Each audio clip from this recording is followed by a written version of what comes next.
Okay, so we will start the core session. I'll share my screen.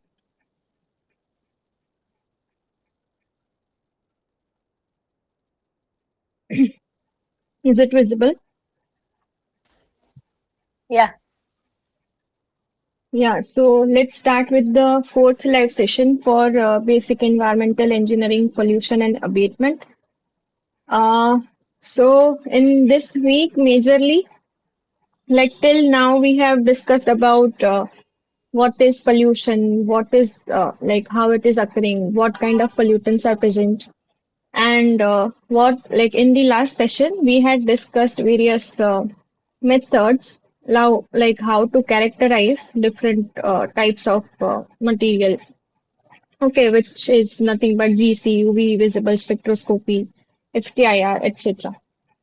Now, in this week also, you would have gone through the lectures. So, majorly, what was covered is the sampling of different uh, like sampling of air, water, and soil so that we can get to know what all pollutants are there or what is the quality of that. And later, there are some guidelines discussed in the lecture because since pollution is increasing day by day, there are few policies made which needs to be taken care of for disposal and for preservation of wildlife, for forest preservation, etc. Guidelines have been made. So that has also been covered. Now, so starting with the brief of lecture 16. So as you all know that major pollutants that are present in air are nothing but particulate matter, SOx, NOx, carbon dioxide, uh, carbon monoxide, volatile organic compounds, etc. Okay, there can be heavy metals, there can be another trace elements also.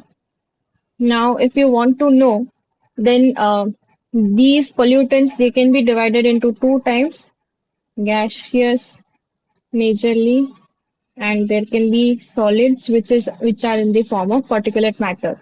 Okay, so in that case, um, so firstly, let's start with how do we do the sampling of gaseous pollutants that are present in air. So for that, we have these many methods. Yes,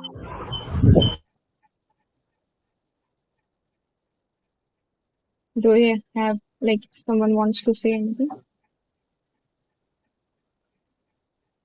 Okay, so yeah, these are the methods which are specially used for gaseous pollutants because gaseous pollutant, like as you know, there is a uniform mixture. So you need to have some sort of separation, okay?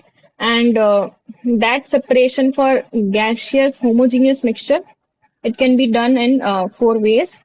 So first is grab and integrated sampling, which is nothing but you just take some portion of air and that like that is extended for a period of 24 to 48. There should be 48 hours, and it is analyzed without any alteration. Now, next is absorption is in liquid. So, say for example, you want to analyze CO2 in a mixture of air. So, in that case, CO2 is that can be absorbed in amine, and otherwise the components of CO air, which is CO N2 and O2, they do not usually combine with amine. So in that case, CO2 is absorbed in amine, and that is nothing but absorption in liquid. Now there can be two type of absorption, which is nothing but physical and chemical. Physical is kind of like there is just dissolution, while chemical has some sort of reaction. So it is kind of irreversible, or there can be some reversible reaction also, but there will be some sort of reaction, as in the case of CO2 if it is absorbed in amine.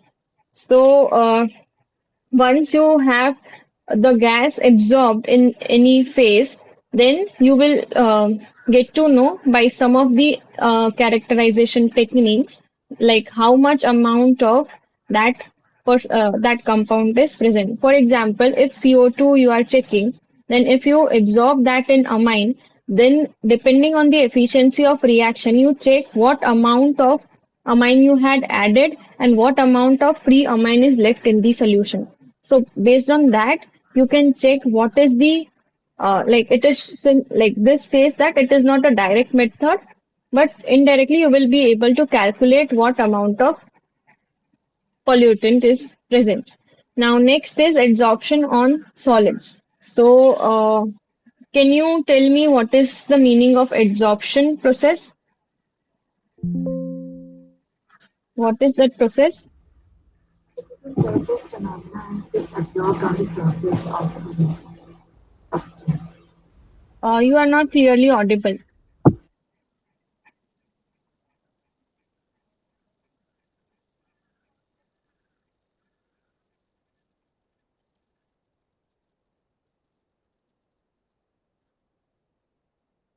The mass transfer takes place on the surface of the substance. Okay, yeah. So, in adsorption, there is a solid surface.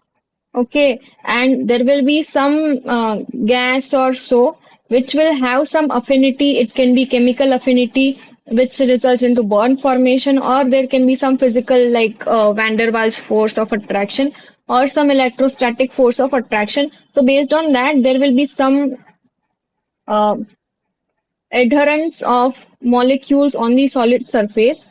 So that is nothing but adsorption on solids. So for that, the adsorbent which is used can be activated charcoal, alumina, silica gel. And here what you do, you try to adsorb the gases which has affinity towards different solids, and based on that, you can separate a particular pollutant from a mixture, and then you can analyze like what is the quantity of that pollutant. So here what you are doing, you are trying to separate it into different phases. So firstly you try to add it in liquid, then you add it in solid, and now what you can do is you can condense the pollutant, and for that what you do, you progressively lower the temperature, and by that you try to condense the particulate matter or any of the gaseous pollutant, and then you can have a separation chamber where you can separate, and later through a detector you can detect or you can analyze what is present in that. Now next is collection of particulate matter from the air. So for that, what you can do is firstly simply it is the sedimentation. So since like particles have higher density as compared to air, like the density difference is quite high in case of coarse particle. If the particles are finer, then obviously the density difference will be different. So, for coarse particle which tend to settle down faster, so you choose sedimentation, which will result in like you can separate the solids, and then those solid particles can be analyzed. Later, second one is high volume filtration, where there is a filter through and you add the air through a funnel, and the suspended particles they are separated. There is one more which is tap sampler, and that tape, depending on the pollutant which are present, they uh, give you some sort of pattern, and based on that pattern you collect the particles, and then you can uh, check for what it is. Then fourth one is impingement, where particles are allowed, like they move very faster, so they are accelerated and they are allowed to collide on a flat surface. So once they collide, like there will not be just one surface where it is allowed to collide. There will be sorry, not horizontal. There will be some many vertical flat surfaces which are attached, and it will collide and have some random motion. So what we do is we try to retard the motion of particles through by providing this uh, obstacles in the motion of particle, and that is how we collect the particles. So depending on the size of particle we can have number of the flat surface, and it will later get collected at the end, and you can check like further do the characterization. Now next is electrostatic precipitation, where you have some at cathode and anode, and depending on the charges they can be separated, or it is not necessary that there needs to be some opposite charge. Like there will be some opposite charge particle which will get attracted either to cathode or anode. Later they can be scraped off and further uh, checked in various characterization method. Another is thermal precipitation, where you provide a thermal gradient between two plates. One is very hot, and another is very cold. So the particles tend to move towards colder surface, which, like since colder surface, it results into condensation of vapor. Then water vapor, they will attract more particles, and if this is the water molecule which is condensed, then particles will also get attracted to it and they can be collected. So this is how the particles are collected on colder surface, and they are allowed to get precipitated based on temperature gradient. Now next is sampling that you do for chimneys or some certain sort of stack. So for that, what you utilize is um, if this is the port from where you do the sampling, then what you need to do then depending on the diameter of the nozzle and the outlet diameter, so you maintain constant kinetic energy so that whatever the amount of particles are inside, they will come out. Otherwise there will be some imbalance of particles which are coming out, or the concentration of particles will be different, because what will happen is the velocity of particle, if kinetic energy is not same on both the sides, then depending on mass, the velocity will be different, and that is why there will be some gradient of mass as well. So now once you collect the sample, there will be certain methods on how you characterize those. So some of the methods are ICP-MS, where you have the analysis of um, trace elements. Just a second.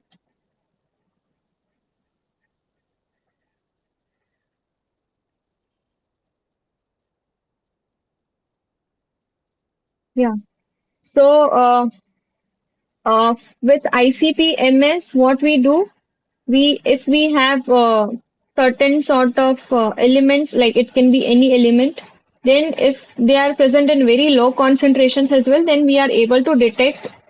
Okay, for example, if Pb is present in air, then Pb can be checked, like what is the concentration.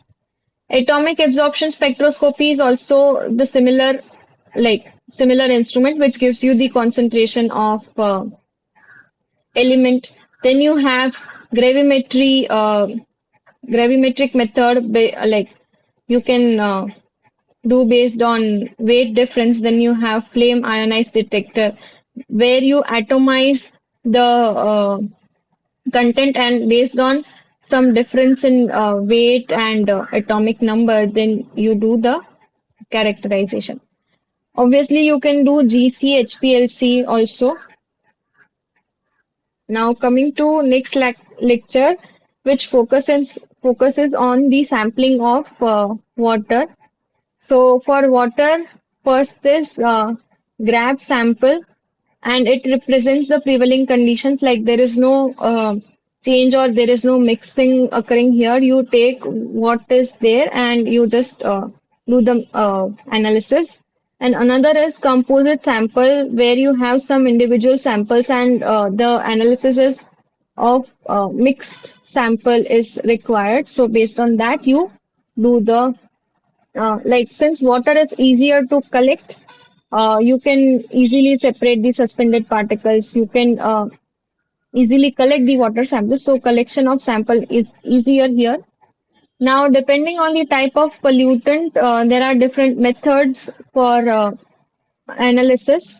So, for example, if you have total, like here it is TSS, which is nothing but total suspended solids. Now, these solids have the potential to scatter the light, and that is why uh, they will obstruct the amount of light that penetrates through the water if solids are present. So in that case, it is necessary like what amount of solids are present, and for that you use turbidity meter. So here turbidity meter, it if you have these many solids, then if light incidence, then instead of passing the light, these particles will scatter the light. Okay, so not all light is able to pass through, and that is how you measure turbidity of like what amount of solids are present in the water. So like solids are not advisable in water. So its unit on how you measure is nothing but NTU, nephelometric turbidity unit. Then for color, obviously you can use UV visible spectrophotometer. And as you know, like darker the color, more will be the intensity. And for a particular color, there will be a particular wavelength which corresponds to that.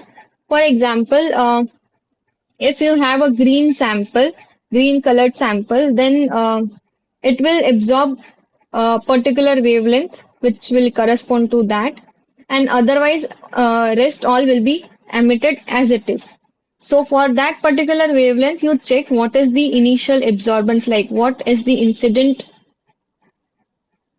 absorbance or intensity, like incident intensity, sorry, and then you subtract from it what is the transmitted ones.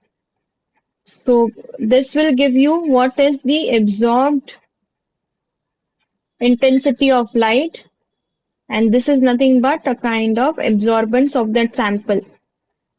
So based on what absorbance it is, you can relate this with the concentration of the color, because more the color, more will be the absorbance.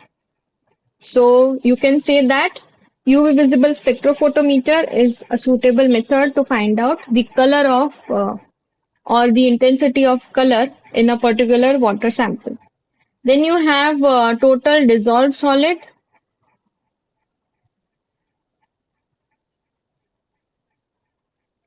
Okay, for that, what you do, one method is gravimetry method.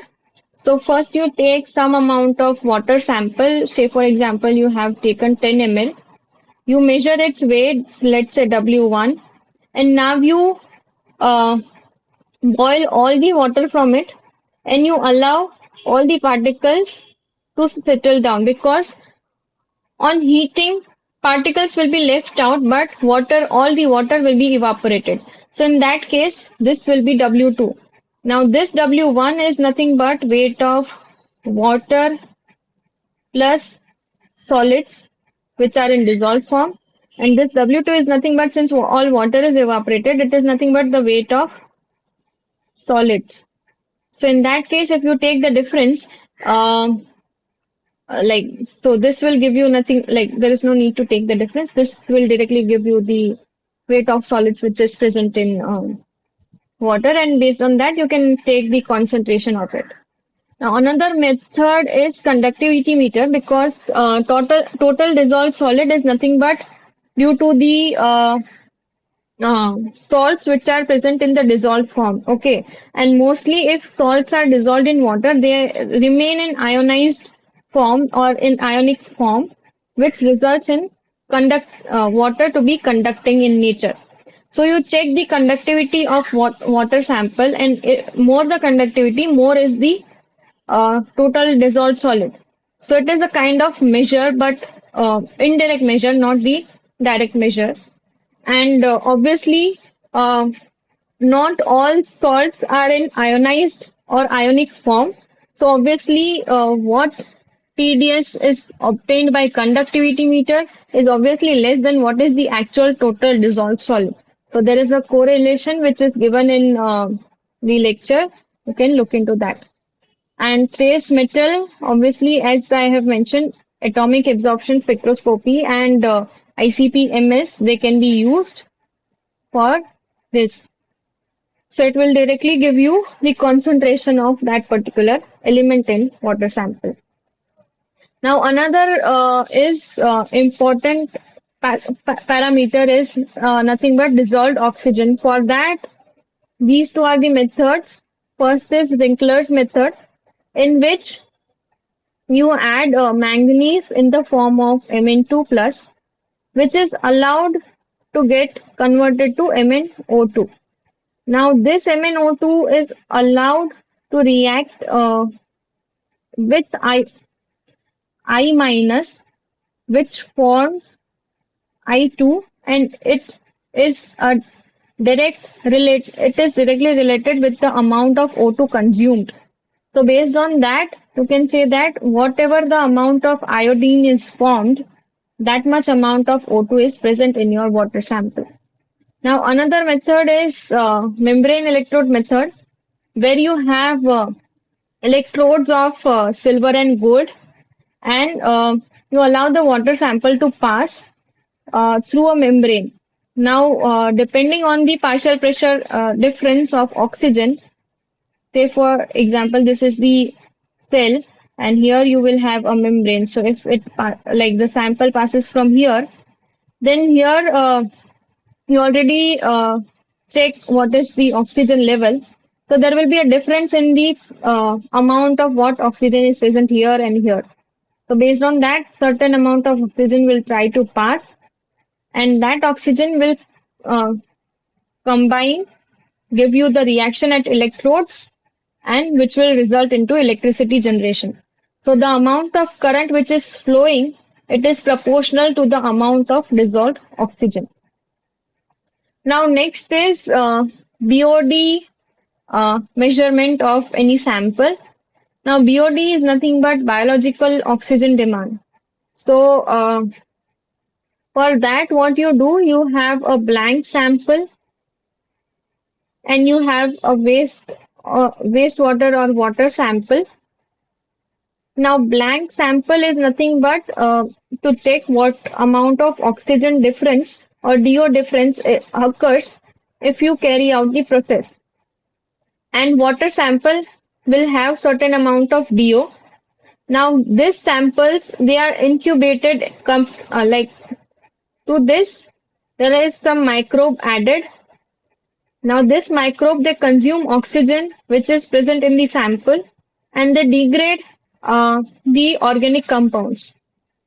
Now, the difference in the DO level before and after the incubation or after the uh, degradation of organics, that much amount of organics can be said to be present in that water sample.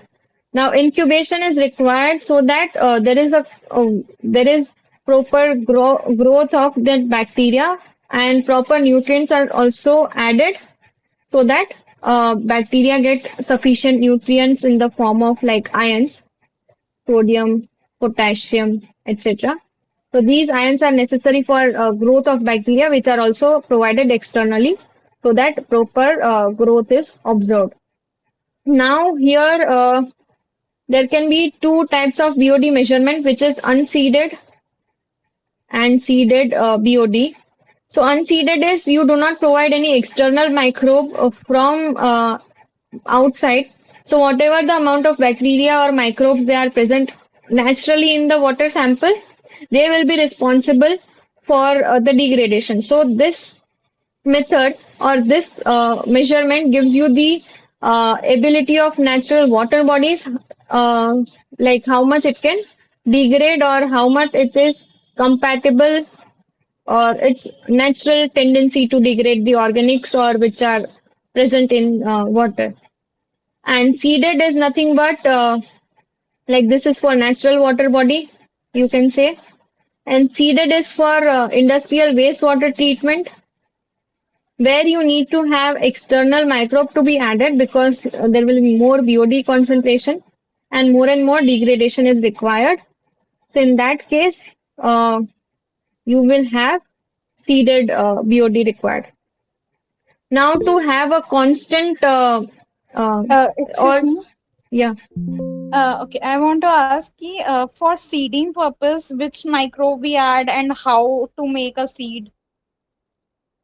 like mostly bacteria are added, um, but like there will be some kind of bacteria which will be like model, like I exactly do not know, but there will be certain kind of bacteria like it will be different for aerobic and it will be different for anaerobic condition because some bacteria they will use up oxygen and some are also added which degrade in the absence of oxygen. So depending on that, you choose the bacteria or the microbes.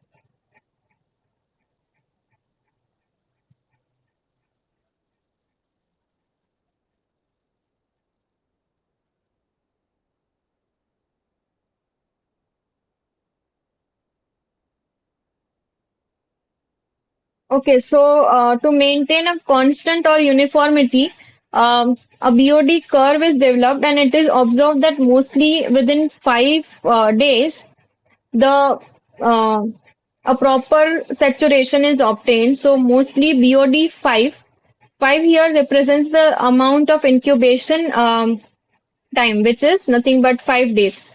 So BOD5 is the representation for 5 days BOD test. There can be BOD3 also, which is 3 days incubation period. Now next is COD measurement because not all organics can be degraded by microbes. Here you add some oxidizing agent. So sample in the presence of strong oxidizing agents like potassium dichromate and sulfuric acid. When it is heated under total reflux, you for 2 hours, which is the standard, you will be able to check what is the amount of COD present. So here, first you check what is the initial concentration of potassium dichromate, which has Cr6 plus. Now, since sample is oxidized, Cr6 plus will be converted or it will be reduced to Cr3 plus. Okay, so this will have a proper reduction. So you check for the initial Cr6 concentration and final Cr6 concentration, and based on that, you will be able to calculate what is the amount of COD. So here Cr6 plus will be whatever is remaining, it will be again reduced. So here B represents the blank, the amount of Cr6 which is present in the blank sample or the volume which is required to neutralize it. And here obviously sample will have lower concentration of Cr6 plus because some amount is already reduced uh, for COD oxidation. So this is the amount which is required for sample. And for this, ferrous ammonium sulfate is used as the um, titrant to convert Cr6 plus to Cr3 plus, which is the measure of the amount which is present as organics.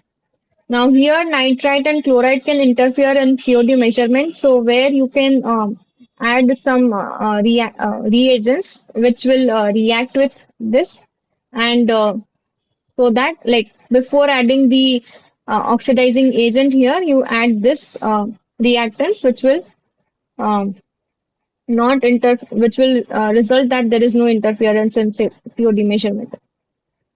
Now there can be calorimetric method also for COD measurement. Okay, so since CR6 plus and CR3 plus are colored in nature, so you can have a standard calibration based on the CR6 concentration. Uh, and you can have, like, once you do this digestion or you do the oxidation of your water sample, then you check for the color intensity, absorbance which is initial and absorbance which is final.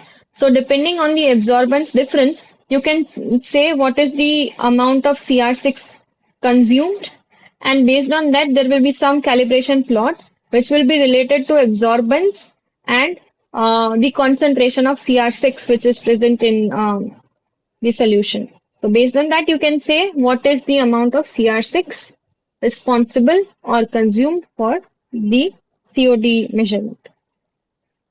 Now, there will be total organic carbon measurement, which is nothing but CHNSO. Yeah. So in that case, what you do for any sample,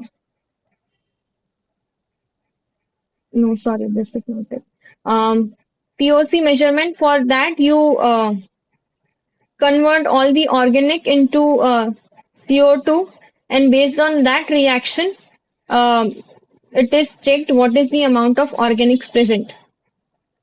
Now, to check what is the microbes or bacteria present in water, so you use membrane filter technique. Now, bacteria will usually have some amount of micron size, which is, I guess, 1 to 2 micron, and depending on that you use ultrafiltration membrane usually, because this will not, like, this ultrafiltration membrane will not allow this bacteria to pass through. So you allow the water sample to pass through the membrane, and this will result in the bacteria to not pass through it, and it will be collected on the surface of the membrane. Now once the bacteria is collected on the surface, you wash the yeah, like you allow the bacteria to grow by taking the sample, and there is one like you provide PBS, which is nothing but phosphate buffer saline, which is a media for bacteria to grow into colonies.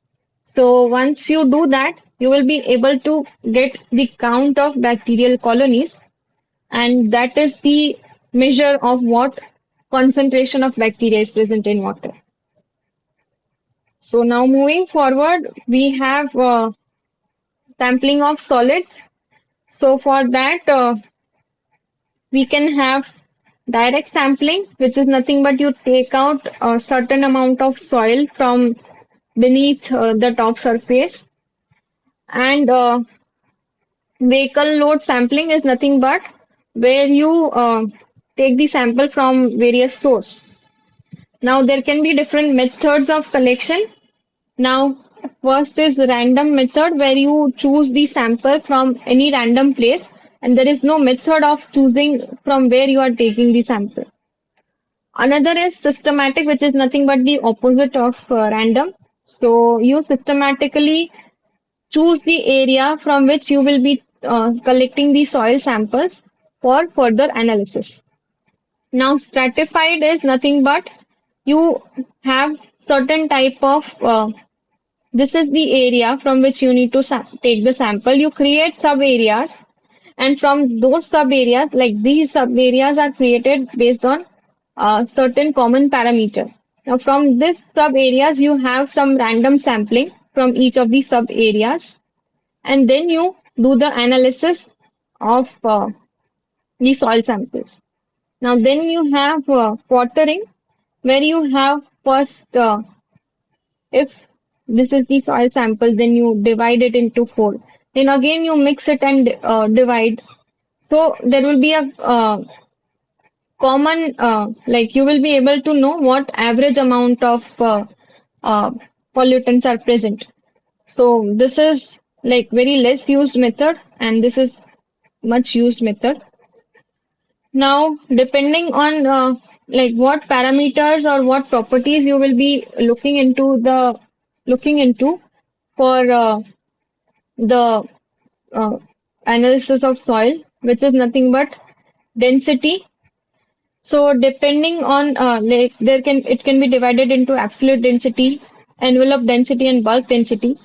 So for example, if you have soil samples, now it will have these are the particles, okay, sand or clay particles. Now this will have some density. So if you just consider this particle only, then it is known as absolute density. Now there will be envelope density, which is nothing but you consider the porosity of the particular particle. Say for example, if it is there is a particle, then there are chances that there are small pores on its surface. Then you consider those pores, and if you consider that, then there will be envelope density. And if you can say that the particles are arranged randomly, so there will be some interparticle distance also. Now, if you consider that also along with porosity, then the density which is obtained is nothing but bulk density. Now you will be also checking for what is the size of particle which is present. So for that you can have sieving of particle, or there can be some instrument also, like this is a sophisticated instrument through which you can check for the particle sizes. Also, you will be interested in the moisture content of the soil samples, because the moisture content is very important if you are using that soil for any particular um, usage, or if there is some amount of solid which is dispersed from any place, then what is the content of water, that also you need to know before any further process, because mostly either this solid will be dumped if it is waste, or it can be incinerated. So depending on that, you need to know the moisture content. So moisture content is nothing but you take a wet sample, you allow to heat the sample at 105 degrees Celsius, which is nothing but above the boiling point of water, so that you make sure all the water is evaporated, nothing is left in the pores also. And so whatever the amount of loss of weight that is obtained by taking the difference, V W1 minus W2, you take that and divide by what is the amount of material taken. So this will give you the moisture content. Now, volatile matter is also an important parameter, because if you have some solid and if there are certain matter which is volatile, then you need to check at what temperature it gets uh, evaporated. So in that case, you check for the weight loss, and here there is some standard set which is nothing but you allow the sample to be heated in muffle furnace at 950 degrees Celsius for 7 minutes. Now, ash content is nothing but whatever is left after combustion. So that weight of residue is nothing but the ash content. Ultimate analysis is nothing but CHNS, where you allow these elements to be converted to CO2, H2O, like its oxides, SO2, and nitrogen oxide NOx. Now, this NOx is further converted into N2, and then you have some sort of separation of these gases through, you can say, GC, and you can check what is the amount of this carbon, hydrogen, nitrogen, or such elements in the particular sample. Now, if you have some sort of samples which has like in from those samples, there will be certain amount of component which can be extracted through particular kind of solvent, like it can be dissolved. And like why is it important? Because uh, if such samples come into contact with any solvent or water, then there are chances that it will leach out from that sample. So in that case, You need to check what can be extracted, and later also there can be some cellulosic content in it. So these are the formulas which will be like the method is discussed in the class, and based on this formula, you can check what is the percentage of that particular component. Uh, Next is the heating value of any sample. So, for example, if you heat any sample and you do the combustion, then whatever the amount of heat that is released um, is nothing but heat of combustion. Now, there can be two type, which is nothing but gross calorific value and net calorific value. Now, net is nothing but just corresponding to the dry sample. Now, if it is if you further uh, this much amount of heat is like if you further provide this much heat, then that much amount of water which is produced, then that much heat can also be used up um, for vaporization of that water which is generated. So this is how this HV comes, like which is nothing but latent heat of vaporization.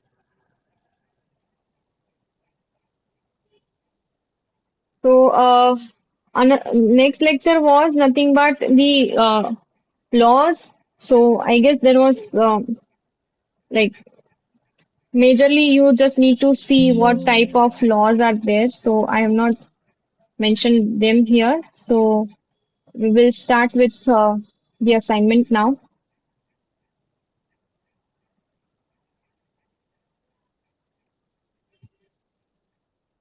So first question is identify the analyzer in the schematic diagram given below. Can you check what is it? Can anyone tell me?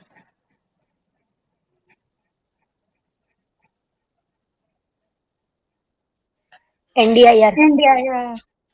Yeah, so it is NDIR because if you check for the options, NDIR is non-dispersive infrared, and here GC, HPLC, they are not related with, and beta attenuation, they are not related with any sort of infrared radiation. So it is nothing but NDIR. Next question is which analytical instrument is used for the measurement of trace metals in solution? AAS. Yeah, so AS is the correct answer. Turbidity meter is used to check for the total suspended solids.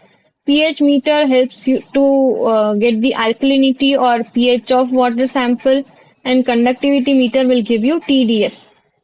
So AS is the correct answer here. Next question is find out the missing steps in the following depiction of ultimate analysis for CHNS. So for that, what you do first is the combustion. Then you like what products will be obtained is CO2, H2O, NOx, and SO2. Okay, so what you do after this? Can you tell me? Separation. Yes, no. Here you allow this NOx to get reduced to N2. So this A is nothing but reduction. Reduction. Okay, now then you have this mixture, and that is nothing but passed through a GC. So where GC is nothing but gas chromatography, which is able to separate each of these components into is like you will get separate peaks depending on the concentration. So chromatography is nothing but it will be able to separate each of these components. So it is nothing but separation. So reduction and separation are two correct answers. I hope you get it. Yeah. Next is Wrinkler's method is used for the measurement of DO. yes, DO is the correct answer. Next is net calorific value is the gross calorific value less the dash of water in the product of combustion when cooled.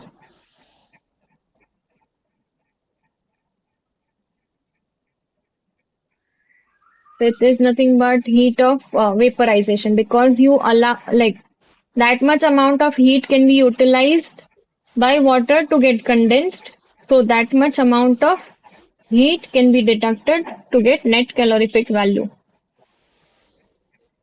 Next question is this is related to the formula which was shown.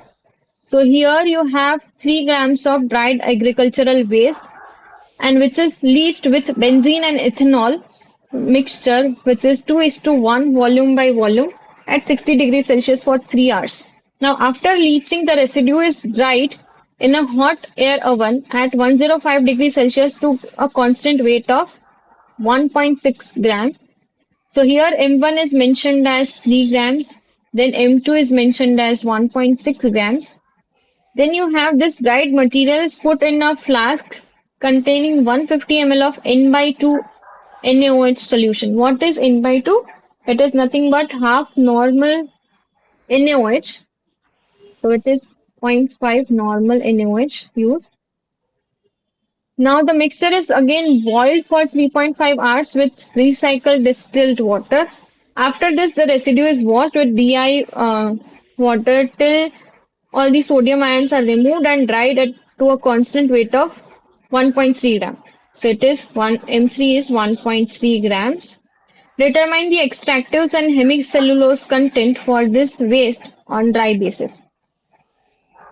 So which formula do we need to use? Yeah, so these two formula we need to use. Okay, so I guess I have to. This is M naught, this is M1, and M2. So to find out the percentage extractives, if we just put up the values, it is nothing but M naught minus M1 upon M naught into 100. I guess I have written the formula correctly. If you put up the values, check for the answer. Tell me what are you getting.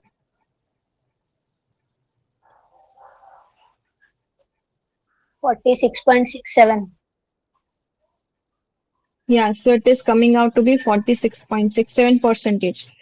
Now again, here you need to check for hemicellulose content for which percentage hemicellulose is nothing but you take the difference of whatever is like you do the analysis with this. So this is the initial minus M2 divided by M naught into 100.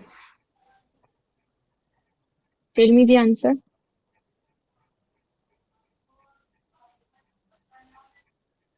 10. Yeah, so 10 is the correct answer. So for this, 46.67 and 10% are extractives and hemicellulose content respectively. I hope everyone is following me. Then I will move to next question. COD analysis of a water sample, wastewater sample is carried out through chemical method using N by 10 potassium dichromate solution as reducing agent. This should be oxidizing agent. N by 10 is nothing but zero point 0.1 normal potassium dichromate solution. Okay. Then excess dichromate is titrated with ferrous ammonium sulfate. So 200 ml of wastewater sample is used and the titer values of ferrous ammonium sulfate are 60 ml and 85 ml for original sample and blank sample respectively. So based on this data, you need to write down what is the given data from the question first. So you can say that volume of sample is nothing but 200 ml.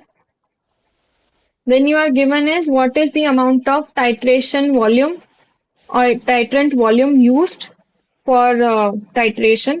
So for blank it is 85 ml, and for sample it is 60 ml. So what is the formula for COD measurement? It is nothing but 8,000 into B minus S into uh, normality divided by the volume. I guess I have not done the mistake. Correct me if I have done the mistake. So it should be 8,000 into 85 minus 60 into this would be zero point 0.1 by 200.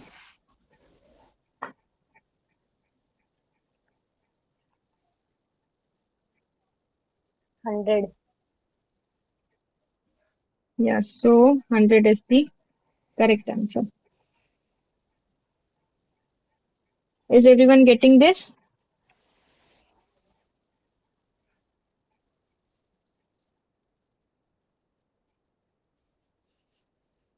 Should I move forward? Yeah. Okay. So next question is a solid waste with 1% sulfur is combusted in bomb calorimeter. The temperature of the bucket water increases from 26 degrees Celsius to 28 degrees Celsius, and the water equivalent of the calorimeter is 2402 calorie per degree Celsius. Now, 1 gram sample is used for test, and par 45C tin wire is used for ignition. Out of the 10 centimeter wire, 2.6 centimeter is unused. Now to titrate the calorimeter washing, 24.2 ml of 0.07 normal sodium carbonate is used. Calculate the gross calorific value of that waste. So bomb calorimeter is nothing but a instrument which is used to find out the gross calorific value of any sample. Okay, so here is the formula for finding out the gross calorific value of any sample.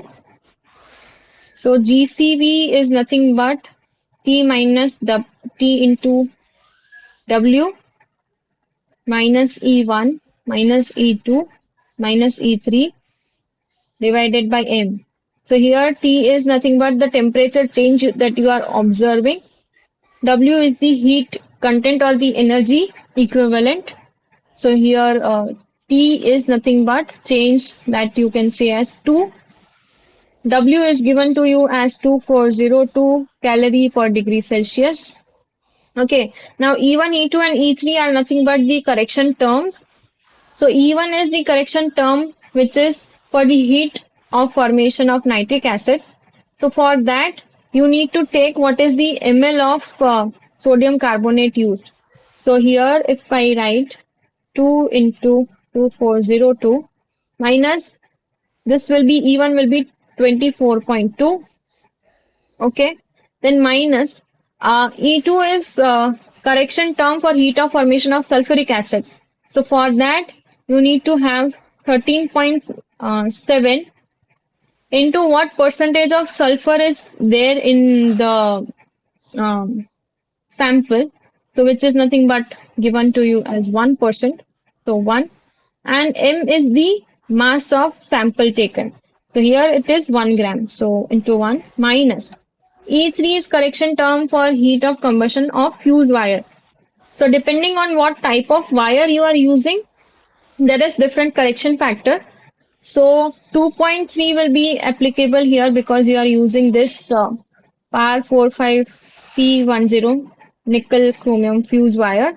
So in that case, sorry, 2.3 into C3, which is nothing but what is the amount of um, used. So 10 minus 2.6 divided by the sample weight, which is nothing but 1.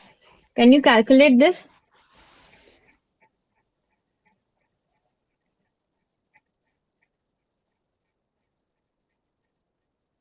4749.08. Yeah, so that is the correct answer.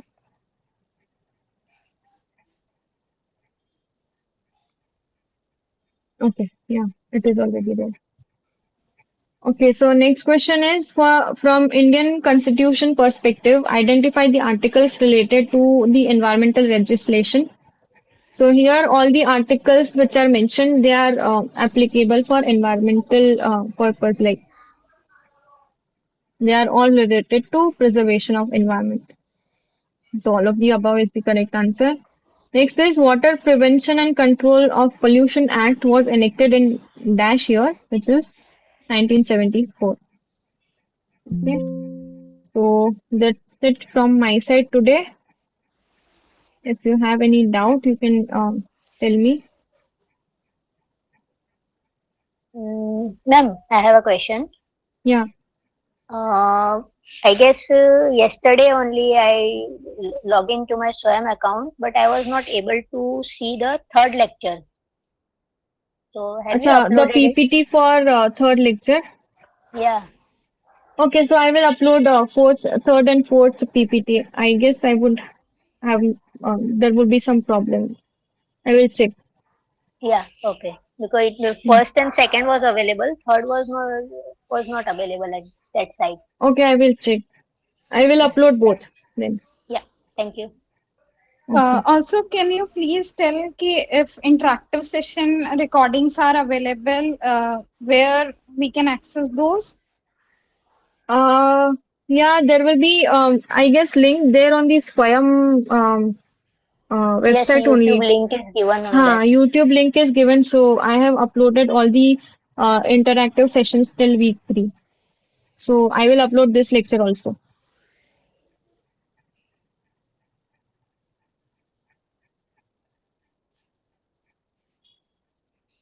Anything else?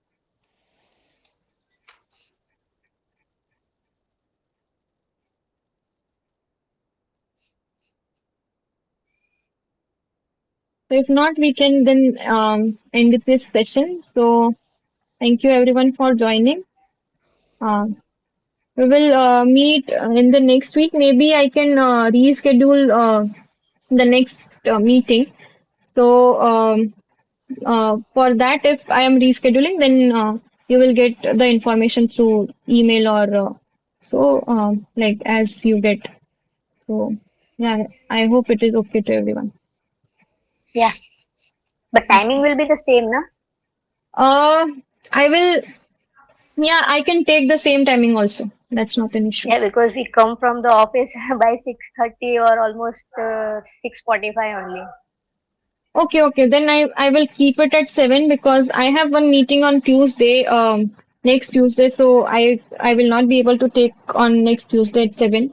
So it would be better like any day preference do you have? Then I can Uh, schedule after. that is, it will be on Sunday. I have a holiday on Sunday only. Uh, I have a problem because two of my interactive sessions are on the same time. Like on Tuesdays, I have two interactive sessions. One is for this course and one is for some other course, and the timings Hmm, are also same, 7 to 9. okay. So can So we you keep are it other suggesting than me to Tuesday? keep all these sessions other than Tuesday?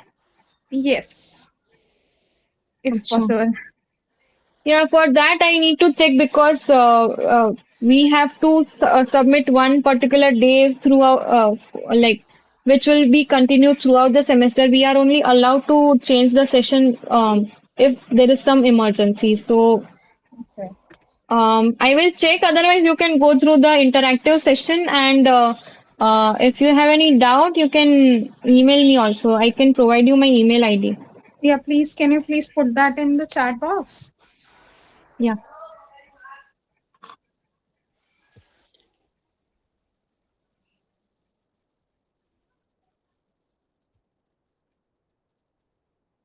I have given you my email ID. So in any case, if you have doubt, you can email me if you are not able to attend the class. Okay, thank you very For much. next week, I will not be able to take on Tuesday, so I will let you know whether Wednesday, Thursday, or any day which is possible. I will take. Okay. Yeah, day will be okay, but the timing, if possible, Yeah, it I will. should be. Yeah, I will take at 7 only then. Yeah, okay. Then no issues. Okay. Okay. Yeah. Okay, fine. Yeah, thanks. Okay, Thank thank you. you so much. And I will end this meeting. Yeah. Thank Thank you, you. everyone. Have a good day.